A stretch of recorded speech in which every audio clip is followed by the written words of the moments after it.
bien, je sais ceci, et quiconque essaye de vivre sait ceci. Ce que tu dis d'une personne, quelle qu'elle soit, te révèle toi. Ce que je pense de toi en tant qu'être humain est dicté par mes nécessités à moi, ma psychologie à moi, mes peurs à moi et mes désirs. Je ne te décris pas quand je parle de toi, je me décris moi. Et à présent, dans ce pays, nous avons cette chose appelée nègre, un terme qui, soit dit en passant, n'a son équivalent dans aucun autre pays. Nous, Américains, nous avons inventé le nègre. Je ne l'ai pas inventé. Les Blancs l'ont inventé. J'ai toujours su, dès l'âge de 17 ans, que ce que vous décriviez par ce mot n'avait rien à voir avec moi. Il devait s'agir d'autre chose. Vous aviez inventé le terme. Il s'agissait donc de quelque chose dont vous aviez peur et dont vous m'avez investi. Et s'il en est ainsi, quoi que vous ayez pu me faire avant, je vais vous dire ceci, et je le pense sincèrement. Vous ne pouvez plus me le faire aujourd'hui. Je n'ai plus rien à perdre. Et je sais, j'ai toujours su, je dis bien toujours, ça fait partie de l'agonie, j'ai toujours su que je n'étais pas un nègre. Mais si je ne suis pas un nègre, et s'il est vrai que votre invention vous révèle, vous, alors qui est le nègre? C'est pas moi la victime ici.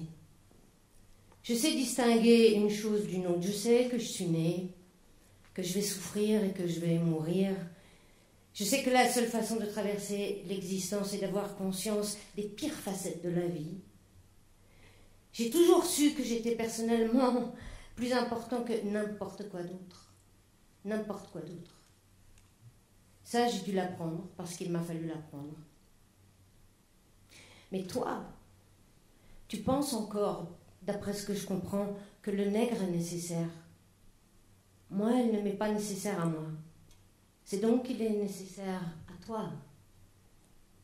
Je te renvoie donc à ton problème. Tu es le nègre, baby, pas moi.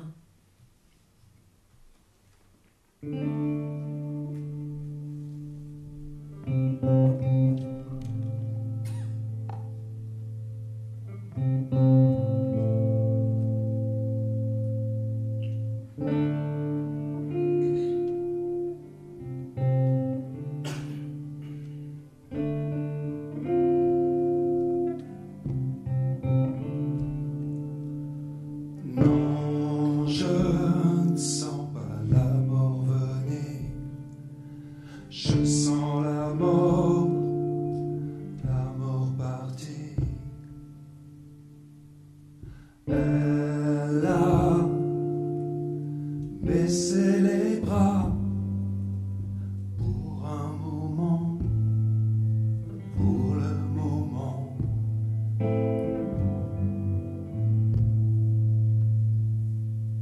Je crois que je la connais bien mieux qu'avant, bien mieux qu'avant. Ses bras m'ont tenu serré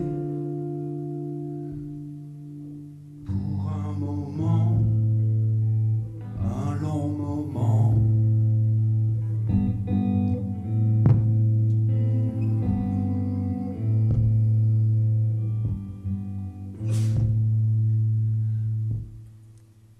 Alors, quand on se reverra, il y aura cette connivence entre nous.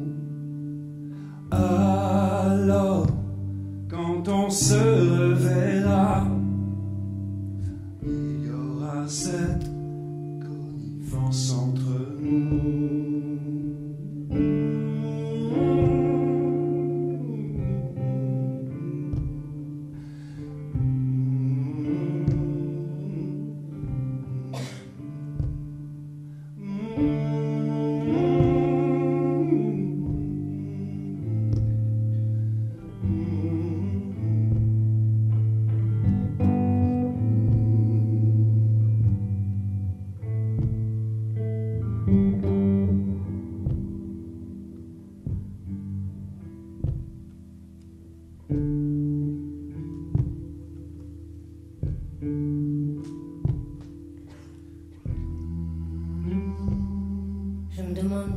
ce qu'ils croient que font les nègres, pendant qu'eux, crayeux et roses, très réalistes, s'affairent à contenir la Russie, à définir, redéfinir, repartager la Chine, et s'interdisent en même temps, avec noblesse, de faire sauter cette planète qu'ils ont déjà, par leur mépris, transformée en fumier.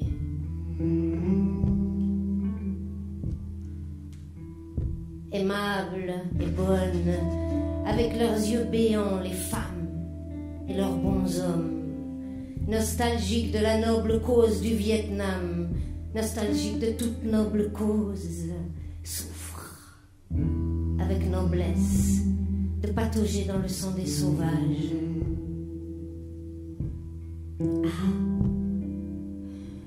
Aucun Inca ne devra s'éloigner de la réserve, sauf pour acheter son whisky au magasin d'État. Le canal de Panama restera cadenassé pour toujours. Tout traité se contourne. Nous materons le désordre des marées dans les Caraïbes. Le soleil se lèvera et se couchera à notre gré sur les balcons de nos hôtels. Les indigènes n'auront à se plaindre de rien et même feront preuve de gratitude. Mieux que jamais seront lotis. Ils apprendront à différer la jouissance. À notre exemple, épargneront pour acquérir. Ah oui, ils apprendront. Il nous suffit de faire une offre qu'ils ne pourront pas refuser. Ce drapeau fut planté sur la Lune. Il sera intéressant de voir les mesures que la Lune prendra pour se venger de cette époustouflante prétention. Ces gens se masturbent dans les plis de leurs draps. Ils ont taillé leurs rejetons en pièces. Ils n'ont jamais respecté un seul traité, où que ce soit, avec qui que ce soit. Et les murs de leur ville sont pourris comme leurs enfants. Pas étonnant si ces enfants les agressent au couteau. Charlie, le dingue, ce fils de l'homme, était l'un d'eux, qui avait appris à se débrouiller sitôt sorti de maternelle. Et de même, Patty, éternelle héritière, qui les plus extraordinaires vacances dont héritière pouvait rêver. Vise un peu mince alors, de vrais pétoirs. Et il s'amène avec un grand diable des talons noirs. Oh man, comme il me reluque. Oh, Seigneur Wayne, méfie-toi de leur plaine, des chasses éternelles. On dit que le seul bon Indien est un Indien mort, mais ce que j'en dis, moi, c'est qu'on n'est jamais trop prudent, tu vois. Grandissime Ronnie Reagan, humble et sage amoureux des séquoias, si fort aimé, homme enfant glorieux de la languissante République. Depuis le berceau jusqu'au stade et au studio de Warner Brothers, tu demeures souriant, un rien falot, notre éternel grand gosse.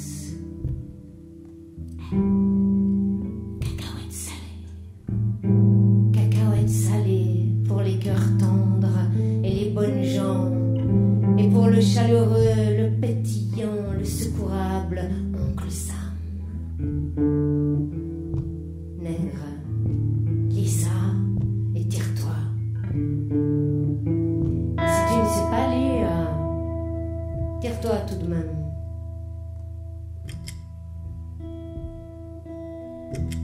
Depuis le temps de l'évidente destinée, jusqu'au moment de prendre nos distances et l'hélico monte au-dessus de Saïgon, lâchant la noble cause sur ceux que nous avons rendus ignobles et que nous avons laissés là crever.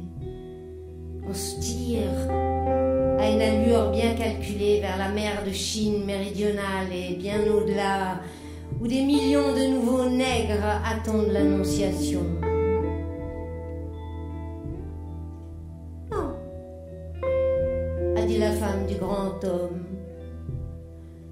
Je suis contre l'avortement. Je le ressens toujours comme un infanticide. Ah bon? Et la peine capitale? Oh, je crois à la peine de mort utile. Bravo. On en a jusqu'au cul des nègres dans le quartier des condamnés. Oh Susanna, ne t'en fais pas pour moi.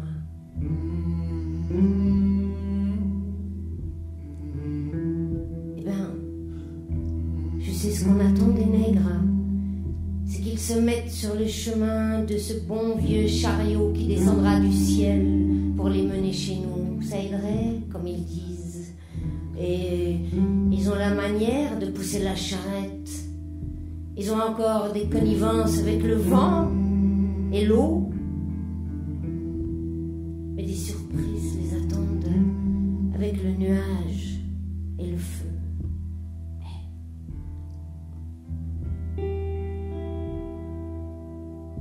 Ma foi n'est pas leur foi. Ma loi n'est pas leur loi. Et je ne penserai à eux ni d'une manière ni d'une autre s'ils ne faisaient par leur présence aussi grotesque écran entre mes frères et moi. Et ainsi, je me le demande toujours, souhaite-t-on la cécité pour souhaiter ne plus rien voir? Les yeux aveugles ont dû en voir,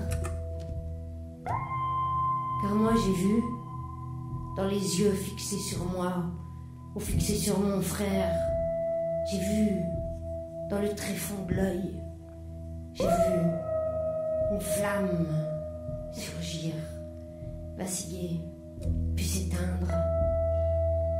J'ai vu tomber un voile, nous laissant, moi et l'autre, tout seuls dans cette caverne dont toute âme se souvient, et d'où terrorisé, tournant, chancelant, trébuchant, je suis sorti cherchant l'air salutaire, me prosternant sur la terre salvatrice, chantant louange et exhortant mon cœur, mon âme à ses louanges.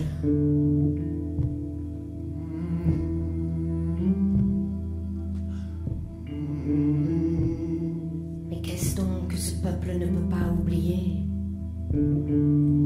Ils ne peuvent tout de même pas être naïfs au point d'imaginer que leurs crimes sont les premiers du genre. Ce n'est pas original, les yeux arrachés par les pinces chauffées à blanc, le sexe arraché de son socle, l'enfant arraché aux entrailles, les crânes fracassés sur le roc. Rien n'est moins neuf que Judas, ou Pierre, ou toi, ou moi, rien. Nous sommes tous des menteurs et des lâches, ou presque tous, ou presque tout le temps. Mais nous savons aussi enfourcher les éclairs, faire écho au tonnerre, nous glisser dans les tourbillons, nous mettre en cercle à la surface du soleil, et nous curer les dents avec la foudre.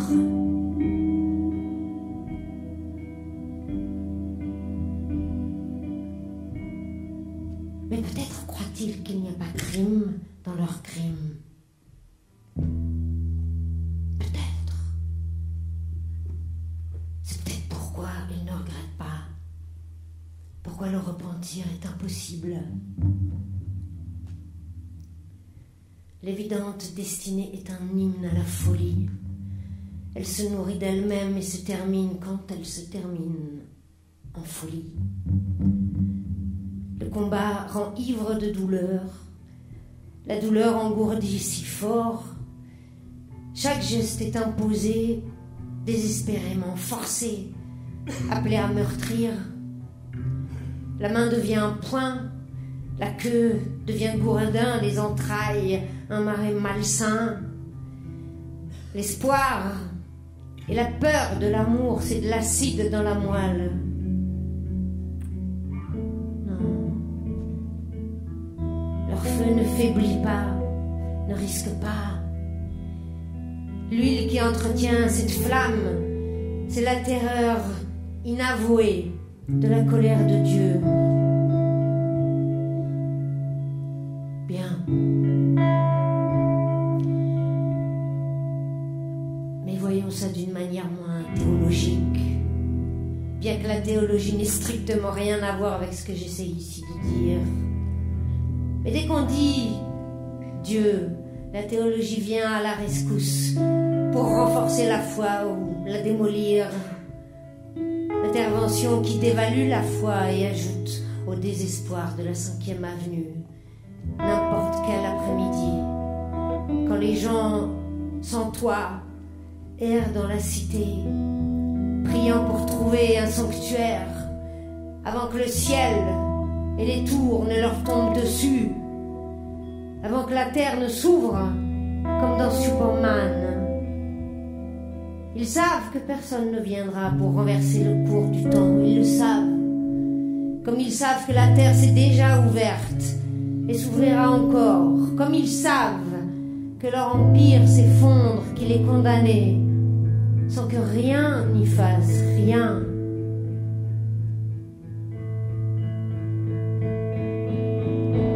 Non, nous ne parlons pas de foi.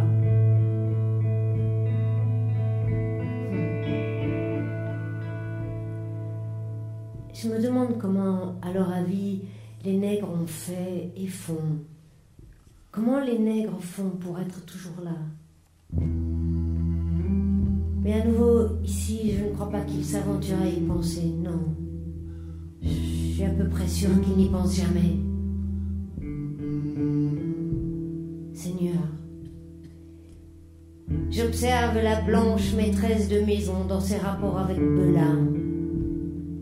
Bella, la soixantaine, construite comme un cube, des biceps pareils à ceux de Mohamed Ali, affairés au fourneau, cuisant les petits pains, brouillant les œufs au lard, préparant le café, versant le jus de fruits.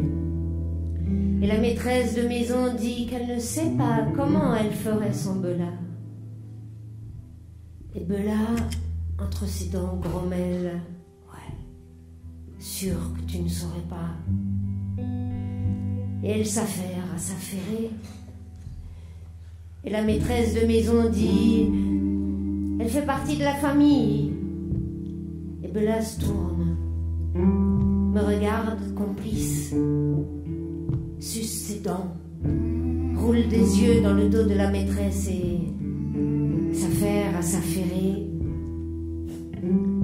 pendant qu'ils contiennent la Russie et s'engagent dans les sables mouvants de Chine et jouent les protecteurs de l'Afrique, méditent de piller les Caraïbes et de pirater la mer de Chine. Et les nègres se rendent compte que personne, jamais, n'a discuté de rien avec les nègres.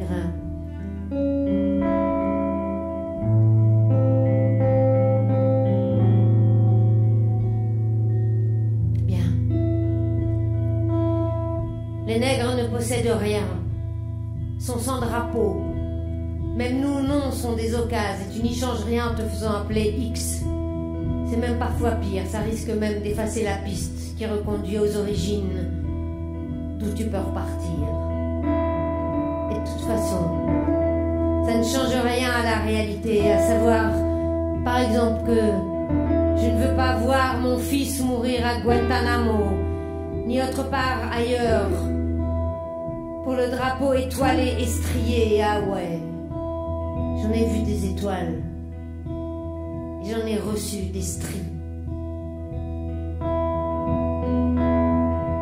Personne non plus au fait, n'a parlé de la bombe avec les nègres.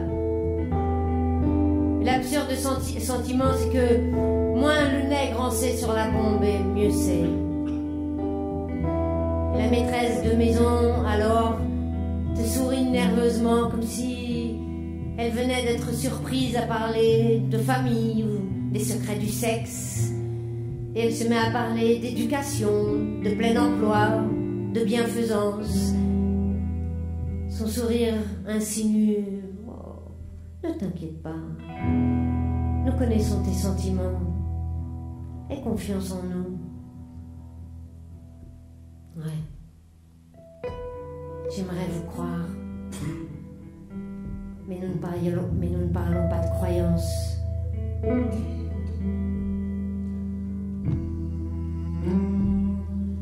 Enfants de la cupidité, héritiers du pillage, ils touchent à la fin de leur voyage.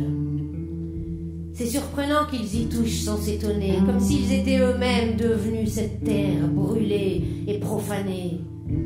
Le buffle abattu, les tribus massacrées, à l'infini la plaine vierge gorgée de sang, la famine, le silence, le regard des enfants, le meurtre maquillé en délivrance, aguichant l'œil démocratique, les bouches de la vérité et de l'angoisse bâillonnée, l'ivresse du viol dans le parfum du magnolia, le fruit de leurs entrailles hachées menues.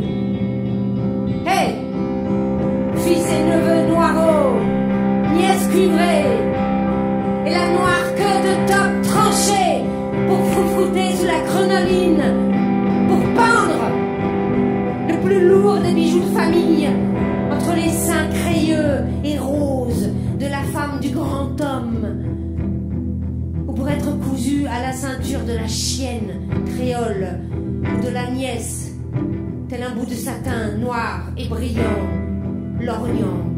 lorgnant, comme l'unique œil de Dieu. L'espèce brûle de recréer un temps où nous étions capables de reconnaître un crime. Hélas, mes compatriotes en déconfiture, fini la fête. Il n'y a jamais eu de blanc, nulle part. Ce n'était qu'un jeu de miroir. Voyez, où est maintenant votre image? Où votre héritage? Sur quel éperon se dresse la fierté? Oh, je vous le conseille, laissez l'histoire tranquille. Elle est fourbue, affalée. Elle se regarde dans le miroir de la chambre et se demande quel lapin maintenant elle fera sortir de quel chapeau. Et elle songe sérieusement à se retirer, même si elle sait que son public n'oserait la laisser partir. Il faut qu'elle change, oui. L'histoire doit changer. Implacable, syncopée. Une lente musique s'élève, évoquant son retour, transformée, vierge comme elle l'était dans les commencements, intacte comme au temps du Verbe, avant le viol qui l'abaissa, et fidèle la putain des foules, ou si l'on veut, avant qu'elle ne devint la star dont le nom en tête d'affiche lance le spectacle, avant d'être bouc émissaire, responsable de chaque défaillance, des trous de la mémoire, responsable de la vie et de la mort, des brillantes illusions et des sombres désillusions. Seigneur, l'histoire est lasse de son inqualifiable liaison avec le temps, car le temps et l'histoire n'ont jamais vu les choses du même œil. Le temps se moque de l'histoire. Et maintes fois, le temps a pris l'histoire au piège du mensonge. Mais nous, toujours, nous avons réussi, par nos cris, à ramener l'histoire sur scène, pour un autre rappel, pour justifier, pour consacrer le chemin accompli. Le temps voulait qu'on nous rembourse, donner tort à l'histoire dans la question du blanc et noir. Non seulement nous venons de plus loin, mais au soleil, toutes les couleurs se fondent en une seule. Compatriotes, je vous ai vu trahir votre sauveur. C'est vous qui l'appelez sauveur, tant de fois. Et je lui ai parlé de vous, dans votre dos. Il s'en passe des choses dans votre dos. Et si votre lignée n'est pas coupée, ça sonnera bientôt. Pour vous informer par exemple que toute une génération en Afrique est sur le point de disparaître. Et une autre sur le point de paraître, qui se passera de vos pots de vin, de vos intrigues et de votre moralité. Plus d'or pillé. À mes compatriotes, si je pouvais vous faire voir que votre crime n'est pas ce que vous m'avez fait, c'est vous qui êtes aveugles, vous, entravés par des chaînes, vous, dont les enfants se moquent et cherchent un autre maître, vous, qui ne pouvez regarder un homme, une femme ou un enfant en face, dont le sommeil est peuplé de terreur, pour qui l'amour est mort depuis longtemps, quelque part entre l'aéroport et le coffre-fort, l'achat des valeurs à la baisse et la vente à la hausse.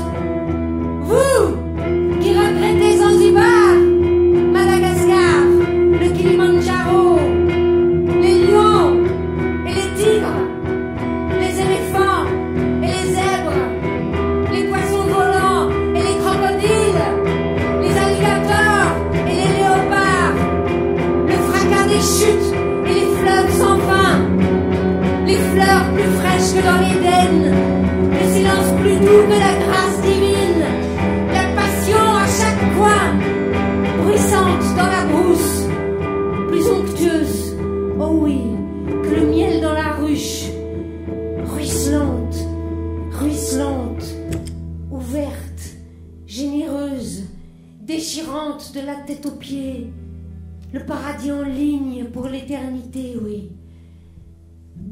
Mais à présent, c'est fini la fête, mec.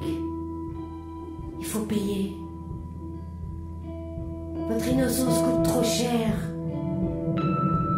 On ne peut plus allonger votre ardoise, vous portez plus longtemps, mon vieux. Trouvez-vous un autre Éden et un autre pommier, où vous voulez, si vous le pouvez. Et trouvez ailleurs d'autres indigènes pour vous écouter beugler, jusqu'à ce que vous jouissiez en homme. Mais on n'a pas besoin de vous. Il y en a marre d'être un fantasme nourricier et les premiers complices de votre crime.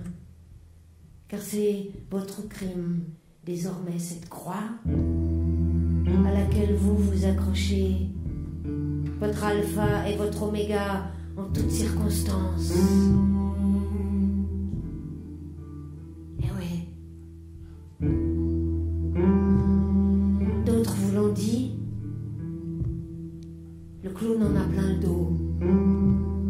Le marionnettiste est mort d'ennui avec cet éternel désastre. Il s'est tiré. Il n'est pas votre créature, pas plus que ma femme ou mon enfant ne furent jamais votre créature.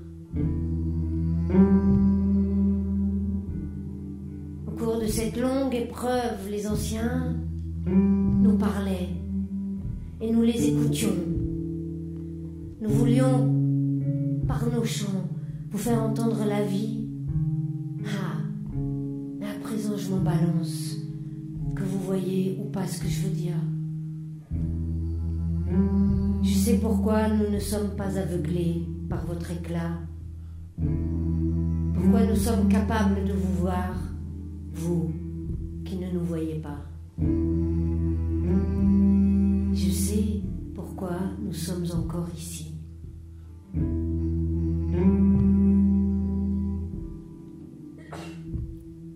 Adieu. Jour après jour, à mesurer l'éternité, les nègres vous souhaitent bon vent, mais se refusent d'imiter le fils du matin et de régner en enfer.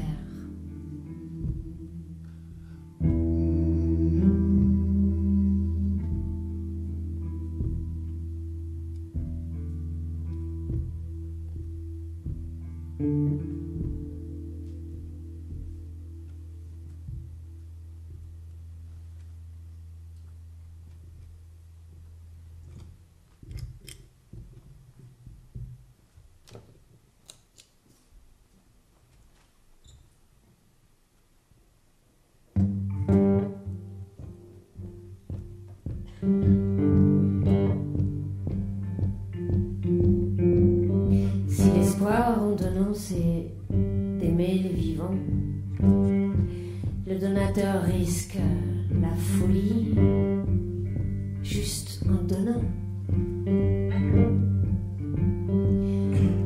Une leçon de ce genre, il me semblait la voir sur les visages autour de moi, besogneux et aveugles, désespérés, laissés pour compte. Quel don leur donnerait le don d'être doués?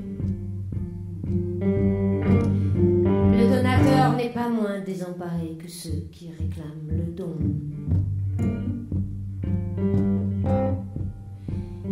S'ils ne peuvent le réclamer, si il n'est pas là, si leurs mains vides brassent l'air vide, et si le donateur s'agenouille pour prier, sachant que tous ces dons n'ont abouti à rien, que rien n'était jamais ce qu'il imaginait, et se retourne sur son lit de péché pour regarder les multitudes affamées qui se dressent, et s'il se lève pour maudire le ciel, il doit pourtant comprendre qu'à celui qui reçoit beaucoup, beaucoup sera repris. Et c'est justice. Je ne peux pas dire combien je dois.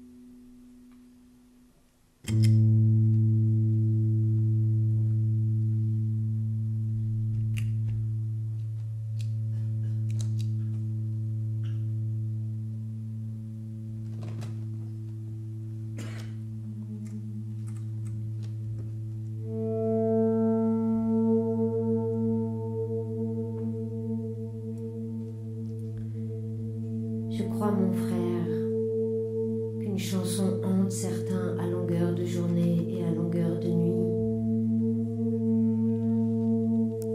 Je dirai à Dieu ce que vous m'avez fait, à moi, un de ces jours. La terreur envahit nos rues et nos visages. Beaucoup d'espèces se rassemblent encore une fois pour nous haïr, nous disperser et nous détruire. Plus question de prétendre qu'ils cherchent un ami. Cette illusion a été bradée en même temps que nous, à la vente aux enchères de l'évidente destinée.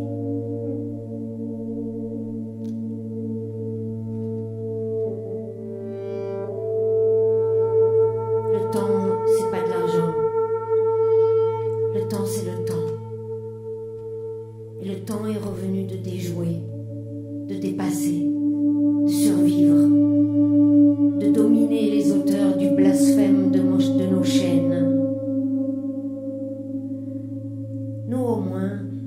nous savons ce qu'est un homme lorsque nous en voyons, des fers lorsque nous en portons, ou une chaîne lorsque nous en souffrons, la différence entre corde et licol, entre ciel et enfer.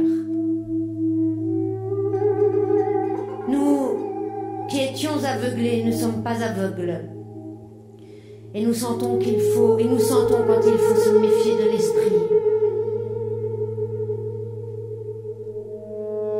Le temps, c'est pas de l'argent. Le temps, c'est le temps. Vous avez fait l'argent. Nous avons fait le chant. Et nos enfants sont vivants. Nos enfants sont vivants. Nos enfants sont vivants. Du coup, nous devons être un pilier le jour et le feu la nuit. Une étoile guide.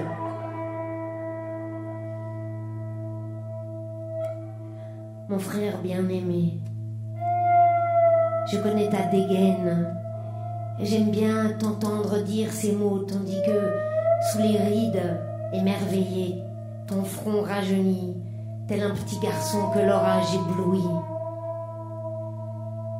Je te vois, comment dire, à 10 ans environ, décidé à rentrer dans le monde des hommes, sans t'éloigner pourtant du giron de ta mère. Et sur le crâne, ta chouette casquette de baseball.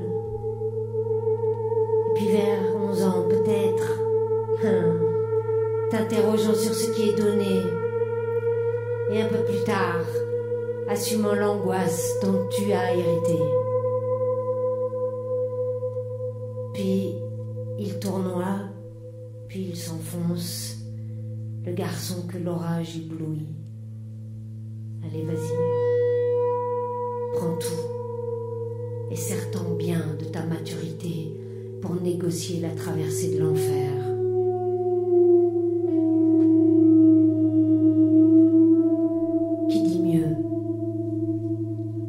C'est plus que ceux qui passent par cette porte de derrière réservée aux noirs, comme ils disent les chrétiens. Ceux qui ont violé ta mère, puis t'ont lynché, semence de leurs couilles, chair de leur chair, os de leur os. Waouh! Quelle intéressante manière d'être solitaire. C'est pas de l'argent. Le temps, c'est le temps. Et un homme, c'est un homme, mon frère.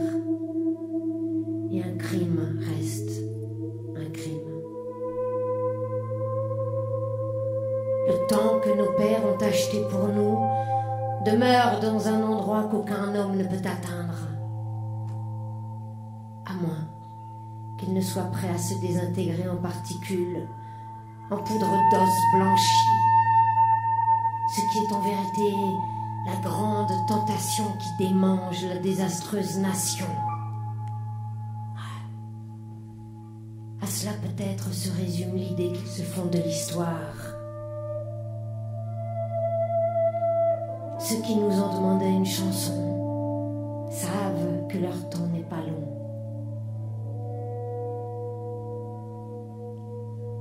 Nos enfants sont bien l'étoile du matin.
bien que tu saches ce qui est mieux pour moi. Je ne peux pas me régler sur ce que tu vois. J'aimerais le faire. Vraiment, je le ferais. Et joyeusement. Avec ton imagination, je jouerai mon salut. Bien que je ne puisse voir ton cœur ou les sources effrayantes de ton art, j'en sais assez pour affronter n'importe où le danger. J'en sais assez pour te dire d'aller te faire voir. Et si je pense que tu as tort, je ne te suivrai pas.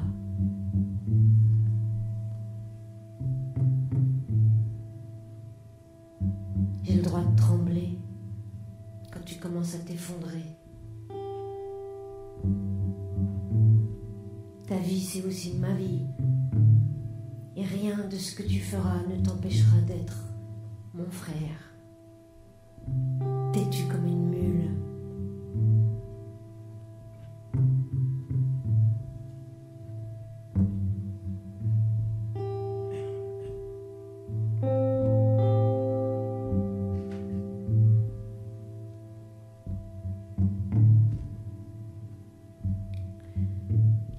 Il y a des jours de poisse, il y a des jours joyeux, il y a des jours qui te rendent plus que furieux, il y a des jours qui plus que d'autres jours brillent quand on voit arriver l'autre bout du tunnel. Il y a des jours où tu te dis « Oh non, pas moi, jamais ». Il y a des jours où tu dis « Dieu soit béni à jamais ». Il y a des jours où tu dis « Dieu soit maudit et meurt ». Et l'aube te trouve luttant avec ce mensonge. Il y a des jours de corps à corps, puis des jours pour gémir, et d'autres jours qui ne te laissent pas un os. Il y a des jours de controverses solitaires.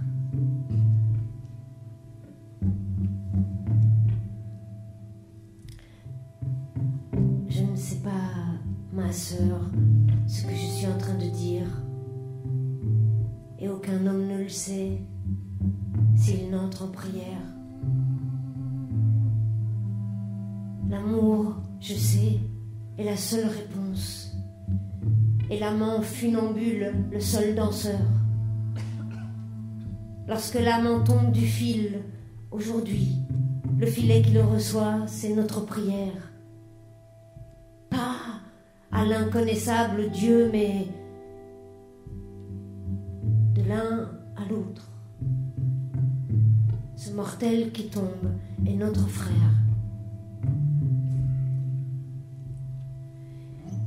Il y a des jours qui voltigent, des jours qui affligent, et des jours où tu crois à peine. Il y a des jours qui croient en toi, des jours qui n'y croient pas. Il y a des jours qui croient en toi, et toi tu n'y crois pas. Il y a des jours d'inquiétude, des jours de colère. Il y a des jours qui te rendent plus que joyeux. Il y a des jours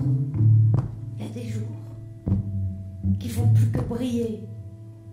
Des jours témoins. Quand arrive l'autre bout du tunnel.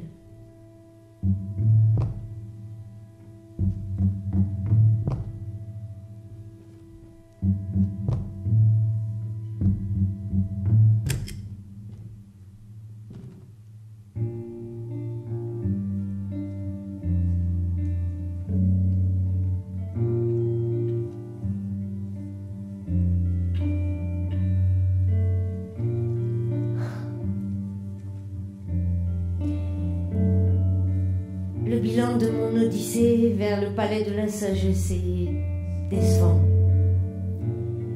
D'indispensables aptitudes me font défaut. En plus, je crois que j'ai emporté d'inutiles bagages. Je croyais avoir pris le nécessaire ou le peu que j'avais, mais il y a toujours quelque chose qu'on oublie. On n'était pas averti. On n'a pas entendu. plus, il y a longtemps, j'ai dû faire une erreur d'appréciation, aller par là au lieu de par ici. Et maintenant, je ne peux pas communiquer ma position. Je ne suis pas certain que ma radio fonctionne. Pas entendu la moindre voix depuis longtemps. Combien de temps, je ne sais pas. Il se pourrait que ce soit ce jour-là, dans le jardin de Norman, quelque part dans le haut de la ville, quand je n'ai pas entendu quelqu'un qui cherchait à me dire « je t'aime ». En toute hâte, j'ai bouclé mes valises. Jamais je n'ai eu le moindre temps à perdre. J'ai laissé derrière moi ce que je ne pouvais pas emporter. Et à présent, je crois me rappeler une babiole verte, une pierre sans valeur, grâce de pluie. Ma mère disait que je devrais la prendre, mais je l'ai laissée là. Le monde, je disais, est plein de pierres vertes. Curieux que j'y pense à présent. Jamais je n'en ai revu de pareil, maintenant que j'y pense. Il y avait un lambeau rouge d'une nappe d'hôtel qui appartenait à mon père, mais j'étais bien trop vieux pour ça et je l'ai laissé là. Il y avait un ballon marron appartenant à un garçon du voisinage. Je me souviens encore de son visage, marron comme le ballon, brillant comme le soleil, du jour où il m'a lancé, où je l'ai attrapé, et je me suis retournée. Je l'ai laissé tomber et je l'ai abandonné. J'étais déjà partie. Tambour et trompette m'appelaient. L'orage était mon univers. J'étais nue sous ma robe de feu. Je gardais l'œil rivé sur le palais lointain, mais quelquefois mon attention était distraite par celui-ci, par celui-là, par une rivière, par le cri d'un enfant, le bruit des chaînes, des hurlements. Parfois, les ailes de grands oiseaux me battaient aux narines, me voilaient le visage. Parfois, des sommets, des roches me tombaient dessus. Parfois, j'étais détournée par mon sang qui envahissait ma paume et souillait ma robe de feu.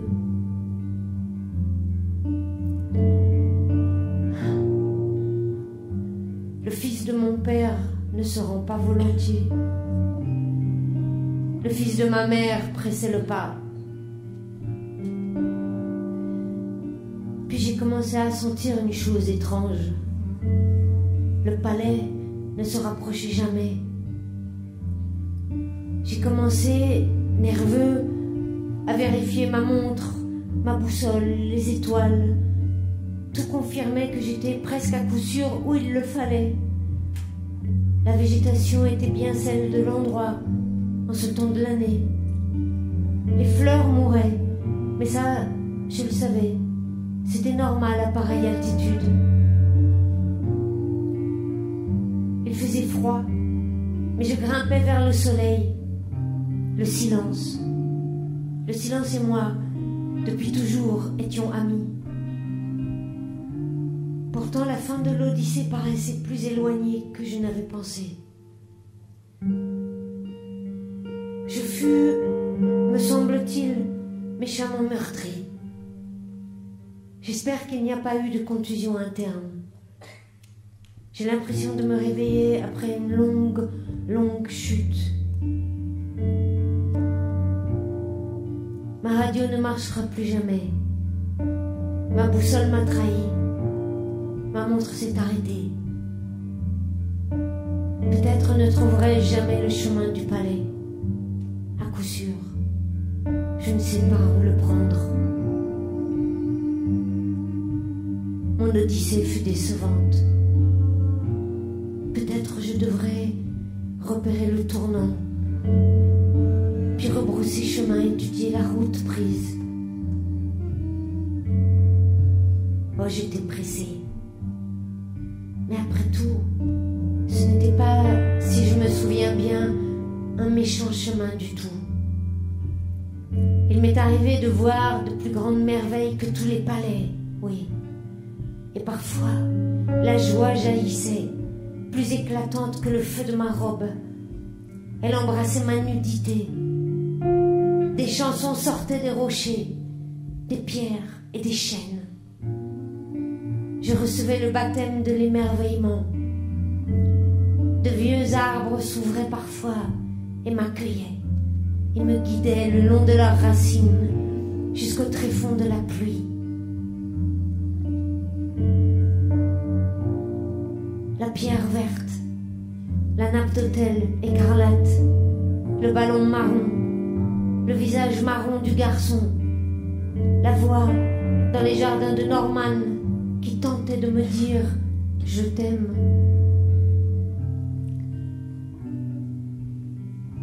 Oui, mon odyssée fut décevante. Mais je crois que je vais laisser le palais où il est. Il a suffisamment pris de mon temps. La boussole, la montre et la radio, je crois, les laisser là. Je crois que je connais la route maintenant, sinon, allons, je trouverai bien autre chose. Les étoiles m'aideront, peut-être. Ou l'eau. Une pierre pourrait me faire une révélation. Et je dois une faveur à une paire de vieux arbres que j'aimerais bien revoir. Mais qu'est-ce que c'était que cette chanson que m'a pris la rivière en l'un de ces jours sombres? Si je pouvais me rappeler les toutes premières notes.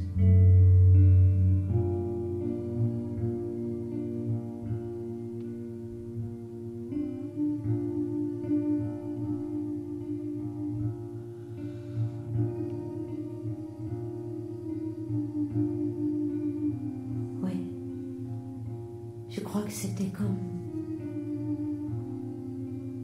Oui. C'était peut-être le jour où je vis cet homme hurlant qui me regardait de manière si étrange. Il ne portait pas de manteau. Il dit qu'il l'avait sans doute oublié dans les jardins de Norman, quelque part dans le haut de la ville. Sans doute cette fois, si nous devions nous revoir, je m'arrêterai pour bavarder un peu. Un homme qui hurle peut avoir découvert une chose que je devrais savoir, une chose qui concerne peut-être ma décevante odyssée. Et cette fois, quand même, j'ai bon espoir. Si la voix me retenait, je repartirais les mains pleines.